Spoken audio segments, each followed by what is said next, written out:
Hi and welcome to Best in Tesla. I just wanted to make a quick little video about EV sales in 2020 because it is just very good news and I thought this deserved a deeper dive than I usually do in my news shows on Sunday.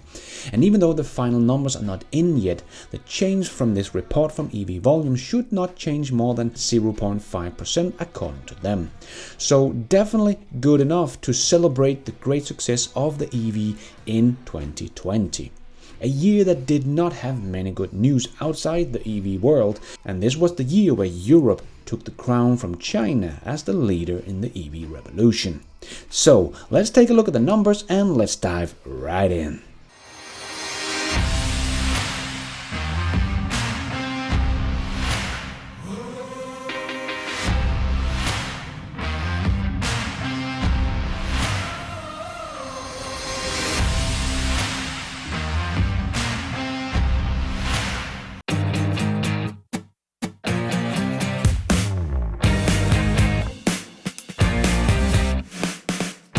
2020 became a great year for plug-in vehicles. With only a few details still to be reported, EV volumes are expecting a global plug-in sales of 3.24 million compared to 2.26 million for 2019. What started as an unprecedented economic downturn during the first COVID-19 wave became a success story for the EVs in Europe.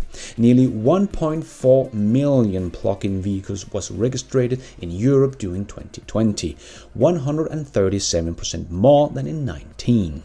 In a vehicle market that was down by 20% year over year. Just amazing.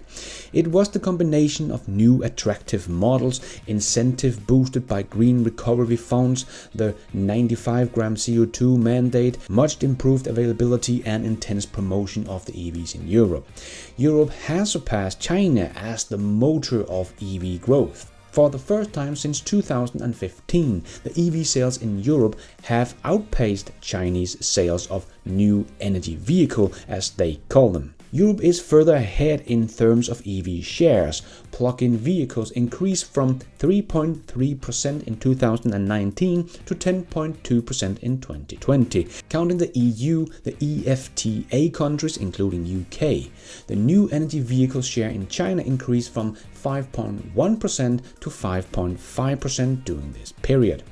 Outside Europe, growth of the EV was slower but still significant. EV sales in the US increased by only 4% despite the good sales of the Tesla Model Y that started in March 2020. In most countries, plug-in vehicles were more resilient to the COVID crisis than the auto market in general. In volume terms, global plug-in vehicles deliveries increased by 43% year over year, while the global light vehicle market decreased by 14%. The global market share increased from 2.5% in 19 to 4.2% in 2020. And Europe, as I said, has taken the crown from China in the EV sales with 137% increase in a very disturbed auto market, which has suffered volume losses of up to 80% during the second quarter. The real EV boom in Europe started in June and July and reached its peak in December with nearly 285,000 sales. That is a 260% year-over-year growth and a market share of 20%. All OEMs did their very best to reach their CO2 emission targets. Also, China's new energy vehicle sales recovered in the second half with an average of 80% volume growth year over year from July to December. EV sales in the US, even though it was only up 4%, did still outperform the auto market that was down 15% year over year, and that success was mostly from the introduction of the Model Y. Tesla extended its sector domination of 62% plug-in vehicle sales and 79% of the BEV sales in the US. Just amazing numbers from Tesla in the US, where they are really dominating the EV market. And in a statement to The Guardian, Victor Eirel, sales and marketing analyst of the Swedish-based consultancy, stated that the rising EV sales in Europe were driven partly by government policies designed to reduce carbon emission, as well as the fact that the electric car is now being perceived as superior to their internal combustion powered counterparts. As he said, the political push is still there. Everyone speaks about the green recovery, but the main reason for growth is simple. Electric cars are a better technology.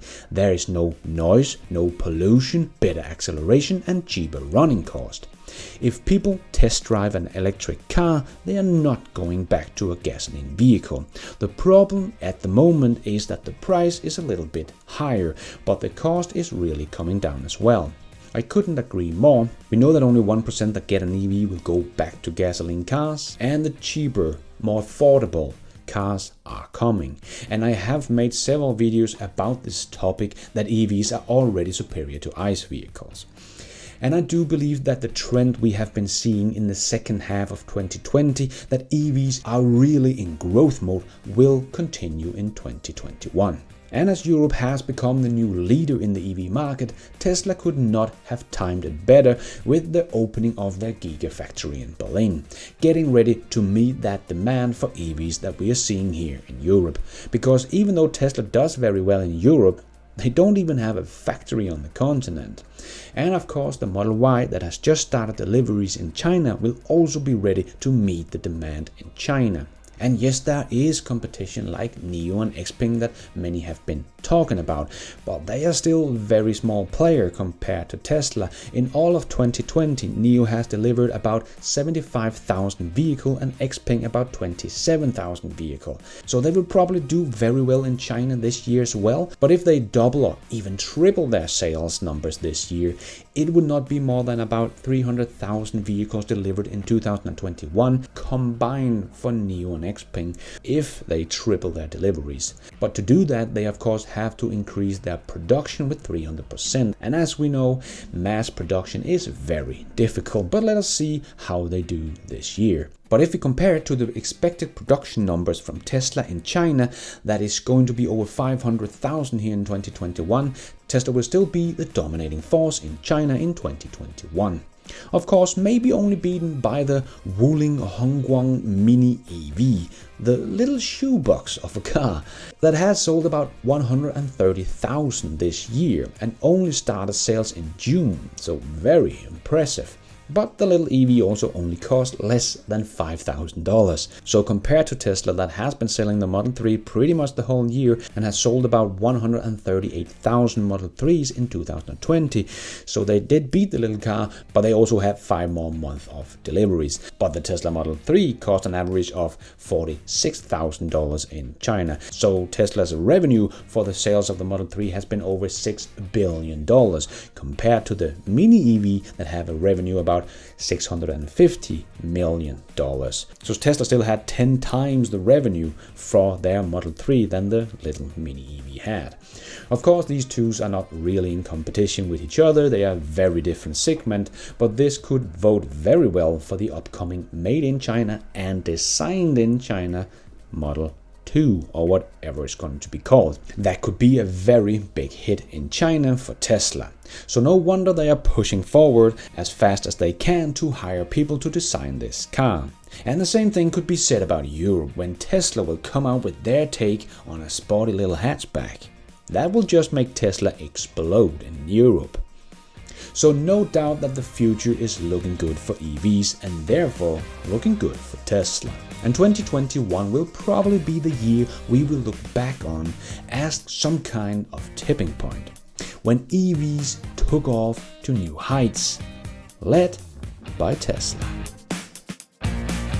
And thank you for watching. And until next time, take care out there and be nice.